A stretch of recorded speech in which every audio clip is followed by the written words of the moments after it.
சிவகுமார் முருகேசன் இயக்கத்தில் வெளியாகிற தாய்க்கிழவி படத்தை ரீசெண்டாக பார்த்தேன். எனக்கு அதில் வந்துட்டு பார்த்தீங்கன்னா, ஒரு பழமொழி இருக்குல்ல, "அடுப்பூதும் பெண்களுக்கு படிப்பதற்கு" அப்படின்னு சொல்லி, அதை உடைக்கிற மாதிரியான ஒரு படம். ஸோ நம்ம கவர்மெண்ட்டும் சரி, திரைப்பட இயக்குனர்களும் சரி, பெண்களுக்கான முக்கியத்துவத்தை பற்றி எஜுகேஷன் எவ்வளோ முக்கியம் அப்படிங்கிறத நிறையா படங்கள் வாயிலாக சொல்லியிருக்காங்க. நம்ம கவர்மெண்ட்டு பெண்கள் படிக்கிறதுக்காக வந்து நிறையா ஸ்கீம்ஸ் கொண்டு வந்திருக்காங்க. ஸோ முன்னாடியெல்லாம் வந்துட்டு பார்த்தீங்கன்னா, ஒரு பொம்பளை புள்ள படிச்சிருச்சு அப்படின்னாக்கா, அது வீட்டை விட்டு வெளியில் வேலைக்கு போயிடுச்சுனாக்கும், இங்கே இருக்கக்கூடிய பயலுக எவன் பேச்சையும் கேட்காது, அடங்காது. அதனால் பிள்ளைய படிக்க வேணாம், அவளை வந்து வீட்டுக்குள்ளேயே பொத்தி வைங்கடா அப்படின்னு சொல்லி இருந்த காலத்தில், அதை உடச்சி இன்னைக்கு பெண்கள் வந்துட்டு வேலைக்கு போகிறாங்களே. ஒரு பெண்ணோட வளர்ச்சி என்பது வீட்டோட வளர்ச்சி மட்டும் கிடையாது, இந்த நாட்டோட வளர்ச்சி அப்படிங்கிறத கவர்மெண்ட்டு நமக்கு அவ்வளோ ஸ்கீம்ஸ்லாம் கொண்டு வந்து வெளிப்படுத்தியிருக்காங்க, விழிப்புணர்வை ஏற்படுத்தியிருக்காங்க. அப்படி இருக்கிற சூழ்நிலையில் இந்த படத்தினோட வாயிலாகவும் இயக்குனர் வந்துட்டு அதை சொல்ல முயற்சி பண்ணியிருக்காரு. தாய்க்கிழவி கேரக்டர் சொல்லக்கூடிய ஒரு வசனம் எல்லாருமே கவனிச்சிருப்பீங்க. கிடைக்கிற பொழப்புக்கு தாண்டி முதல்ல ஒரு பொம்பளைக்கு சுதந்திரம் வேணும். இது மட்டும் கிடச்சிருச்சுன்னா போதும் அப்படின்னு சொல்லி சொல்லக்கூடிய டயலாக் தான் வந்துட்டு இதோட ஆணிவேர், இந்த படத்தோட ஆணிவேர்.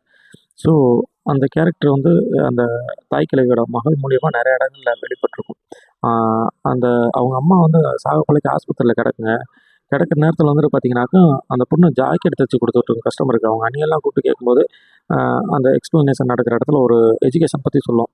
சீக்கிரம் கல்யாணம் பண்ணிக்க போகிற பிள்ளைக்கு எதுக்கு படிப்பு அப்படின்னு சொல்லி கேட்கும்போது, அந்த டீச்சர்கிட்ட வந்துட்டு அவங்க தாய்க்கிழவி சொல்லுமா, கல்யாணம் ஆகுறதுக்கு முன்னாடி வந்துட்டு ஏதாவது 4 கூட்டல் கழித்தல் கணக்கு எச்சா கற்றுக்கிட்டானா நல்லது தானே அப்படின்னு சொல்லி எஜுகேஷன் கூப்பிட்டு போவோம். என் மயங்க வந்துட்டு ஒத்துக்கிட்டா கூட என் மருமகளையும் கூப்பிட்டு வந்து படிக்க வைப்பேன் ஸ்கூலில் அப்படின்னு சொல்லி சொல்கிற விஷயம் இருக்குல்ல, அது பயங்கரமான ஒரு விஷயம். அப்புறம் மறுமணம் வரதட்சணை கொடுமையால வந்துட்டு பார்த்தீங்கன்னா, வீட்டை விட்டு மகளை கூட்டிகிட்டு வந்து தாய்க்கிழவி வச்சுருக்கோம். ஸோ அப்படி இருக்கும்போது அந்த தாய்க்கிழவி வந்துட்டு தன்னோட பேரண்ட்டை கேட்கும், உங்கள் அம்மாவுக்கு இன்னொரு கல்யாணம் பண்ணி வச்சிடலாமாடா அப்படின்னு சொல்லி கேட்கும்போது, அந்த பையன் வந்துட்டு டக்குன்னு யோசிக்காமல் மாப்பிள்ளை யார் அப்படின்னு கேட்குற சீன்லாம் வந்துட்டு பார்த்தீங்கன்னா பயங்கரமாக இருக்கும். ஸோ அந்த தாய்க்கிழவியோட வளர்ப்பு வந்துட்டு முற்போக்காக இருக்குது அப்படிங்கிறத வந்து காட்டுற மாதிரி எடுத்துப்பாப்புல. இது மட்டும் கிடையாது, இதுக்கப்புறம் வந்துட்டு பார்த்தீங்கன்னாக்கா, இன்னும் ரசிக்கக்கூடிய ஒரு விஷயம், ஃபஸ்ட்டு சீன் ஊரில் இருக்கக்கூடிய எல்லா வீட்டையும் காட்டிகிட்டே வருவாங்க.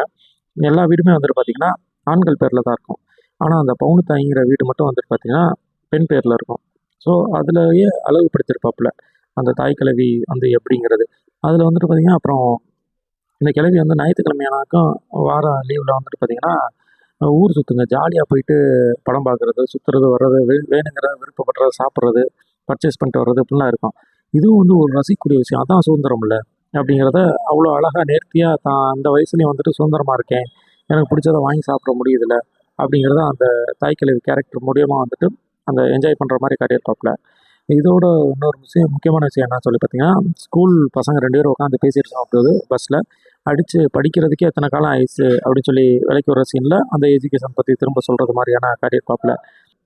படிக்கிறது மட்டும் சுதந்திரம் தேவையில்ல, படிப்பை தாண்டி ஒரு பொண்ணு வேலைக்கு போகிறதுக்கு சுதந்திரம் தேவை அப்படிங்கிறத நேர்த்தியாக அவ்வளோ அழகாக அந்த படத்தில் சொல்லியிருப்பாப்புல. ஸோ இந்த படம் நீங்கள் பார்த்துருந்தீங்கன்னா உங்கள் கருத்து என்னங்கிறத மறக்காமல் கீழே கமெண்ட் பண்ணுங்கள்.